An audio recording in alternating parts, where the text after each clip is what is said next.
स्वागत है आप सबका मेरी भविष्यवाणियों की पुस्तक में। तो आइए हम आज के पवित्र वचन को पढ़ेंगे जो कि परमेश्वर के दास प्रेरित अंकुर यूसुफ नरुला जी के द्वारा लिखा गया है।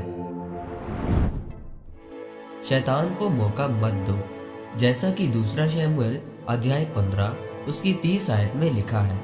तब दाऊद जैतून के पहाड़ की चढ़ाई पर सिर ढाके नंगे पांव रोता हुआ चढ़ने लगा और जितने लोग उसके संग थे वो भी सिर ढाके हुए रोते हुए चढ़ गए। मेरे प्रियो, बाइबल में लिखा है कि दाऊद का पिछला जीवन ये था कि वो नंगे पांव रहता था और सिर को ढाके हुए और शाऊल से हमेशा भागता रहता था। लेकिन एक दिन ऐसा आया कि परमेश्वर ने दाऊद को अभिषेक किया और इसे इज़राइल का राजा बनाया। परंतु कुछ समय बाद दाऊद पाप में गिर गया और उस पाप के कारण उसे फिर से पहाड़ों पर नंगे पांव भागना पड़ा और वही संघर्ष उसे दोबारा करना पड़ा।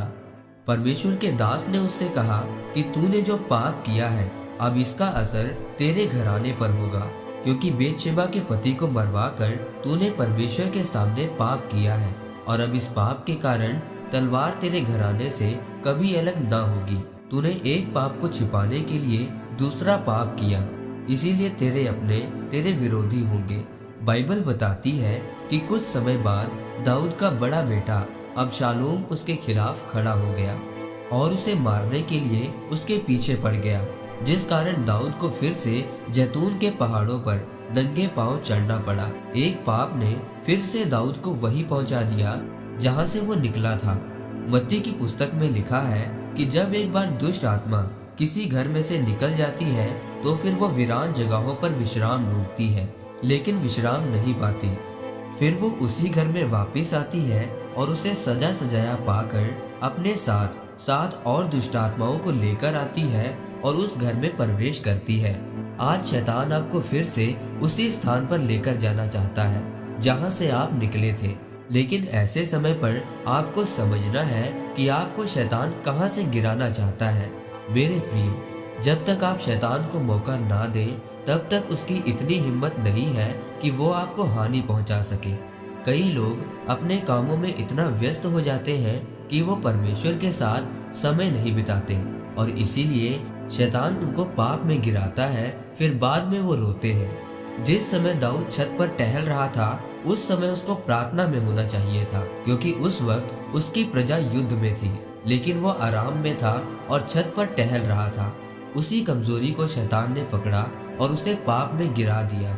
उसी गलती ने उसे दोबारा उन्हीं स्थानों पर पहुंचाया जहां से वो निकला था। मेरे प्रियो, अगर आप भी चाहते हैं कि परमेश्वर आपको पाप से बचाए तो आपको हमेशा परमेश्वर को पहला स्थान देना है। चाहे आप किसी भी हालात में हो, पर आपका पहला स्थान प्रार्थना का होना चाहिए, ताकि शैतान को आपको गिराने के लिए कभी कोई मौका ना मिले। आमीन। आइए परमेश्वर के दास के द्वारा लिखे गए इस अंगीकार को आप मेरे साथ एक मन होकर करें। सर्वशक्तिमान परमेश्वर, आज के इस वचन के लिए मैं आपका धन्यवाद करता हूँ। परमेश्वर, मैं अंगीकार करता हूँ कि मैं कभी भी पाप में नहीं गिरूंगा और पहला स्थान आपको दूंगा, ताकि मैं शैतान को हरा सकूं और आपकी मर्जी को पूरी कर सकूं। प्रभु यीशु मसीह के नाम में आमीन।